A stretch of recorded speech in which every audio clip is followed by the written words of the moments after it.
Baiklah,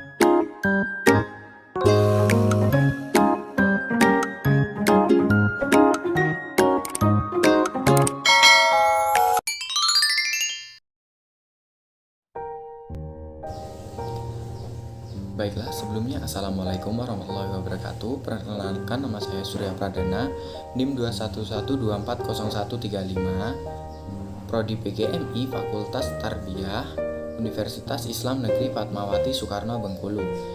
Adapun video ini adalah untuk memenuhi tugas mata kuliah Pendidikan Kewarganegaraan dengan dosen pengampu Ibu Fitriana Sofia Monisa MSI. Baiklah, langsung saja kita masuk ke materinya, yaitu ketahanan nasional. Pengertian ketahanan nasional adalah suatu kondisi dinamis dari suatu bangsa, berisi tentang ketangguhan nasional dan keuletan dalam menghadapi dan juga mengatasi segala macam tantangan dan juga ancaman, gangguan, serta hambatan baik berasal dari luar negeri ataupun dari dalam negeri. Selanjutnya, konsepsi ketahanan nasional merupakan suatu pedoman ataupun saran untuk meningkatkan metode keuletan dan ketangguhan bangsa yang mengandung kemampuan pengembangan kekuatan nasional dengan menggunakan pendekatan kesejahteraan dan juga keamanan. Di antara kesejahteraan dan juga keamanan tersebut bisa dibedakan namun tidak bisa dipisahkan.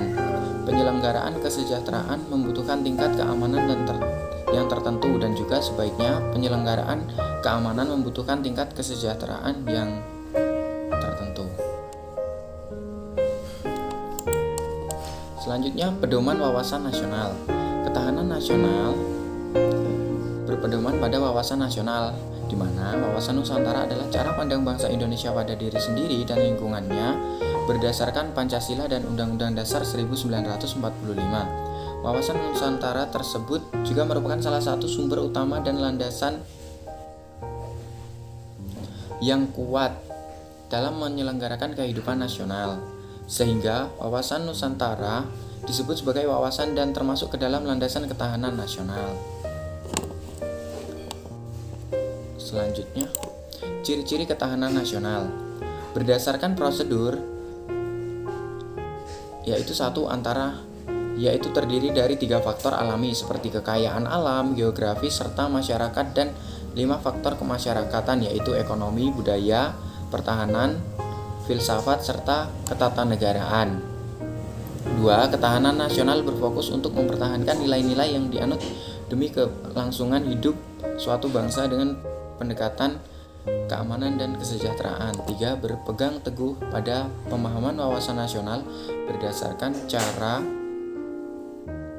pandang bangsa sesuai dengan Pancasila dan Undang-Undang 1945. 4. Ketahanan nasional merupakan yang wajib bagi negara berkembang. 5. Digunakan untuk menghadapi provokasi, rintangan, dan halangan.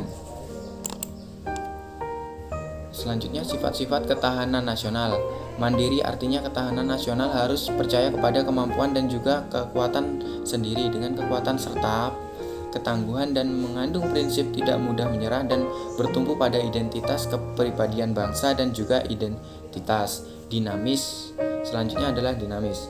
Artinya ketahanan nasional bersifat tidak tetap, melainkan bisa meningkat atau menurun bergantung dengan kondisi dan situasi bangsa dan juga negara serta kondisi lingkungan yang ada di sekitar.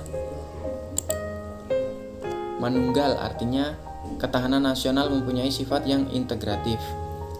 Dan wibawa artinya ketahanan nasional sebagai sebuah hasil pandangan yang sifatnya manunggal, yaitu bisa mewujudkan kewajiban nasional yang nantinya akan diperhitungkan oleh pihak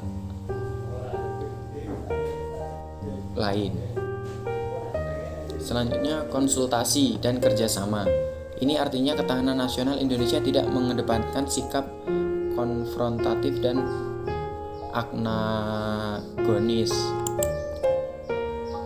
Selanjutnya, asas-asas ketahanan nasional, yaitu A. Kesejahteraan dan keamanan. Asas yang pertama adalah kebutuhan yang paling dasar dan wajib dipenuhi untuk individu ataupun masyarakat dan juga kelompok. Selanjutnya, asas mawas ke dalam dan keluar. Sistem kehidupan nasional adalah perpaduan seluruh aspek kehidupan bangsa yang saling berkomunikasi. asas kekeluargaan yang asas yang satu ini bersikap keadilan, keamanan, kebersamaan, dan gotong royong, tenggang rasa, dan juga tanggung jawab di dalam kehidupan bermasyarakat, berbangsa, dan bernegara. Selanjutnya asas kompensasif integral atau menyeluruh terpadu. Sistem kehidupan nasional mencakup seluruh aspek kehidupan bangsa dalam bentuk persatuan dan perpaduan yang seimbang, selaras, serta serasi pada seluruh aspek kehidupan nasional, berbangsa, dan bernegara.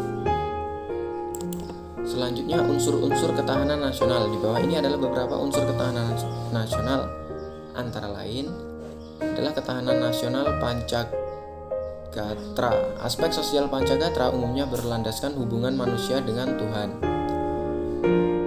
Dan ketahanan aspek ideologi. Sebuah bangsa pada dasarnya memiliki dan membutuhkan filsafat hidup sebagai pedoman dan juga pegangan dalam melakukan perjuangan untuk mempertahankan kelangsungan hidup berbangsa dan bernegara. Fungsi ketahanan nasional. Salah satu fungsi ketahanan nasional yaitu sebagai doktrin dasar nasional untuk diketahui untuk menjamin terjadinya pola pikir, pola tindak, pola sikap, dan pola kerja dalam menyatukan langkah bangsa bersifat internasional, interlokal, ataupun multidisiplin. Ketahanan nasional juga berguna sebagai pola dasar pembangunan nasional. Pada dasarnya hal itu merupakan arah dan juga pedoman. Selanjutnya pengaruh aspek ketahanan nasional terhadap kehidupan bangsa dan bernegara. Pengaruh aspek ideologi merupakan suatu sistem nilai sekaligus sebuah ajaran yang memberikan motivasi. Selain itu, ideologi juga mendorong konsep dasar mengenai kehidupan dan yang dicita-citakan oleh suatu bangsa. Liberalisme adalah salah satu aliran dan perseorangan ataupun individualistik. Aliran pemikiran tersebut mengajarkan bahwa negara merupakan masyarakat hukum atau legal society yang terdiri dari kontrak semua individu dalam masyarakat tersebut.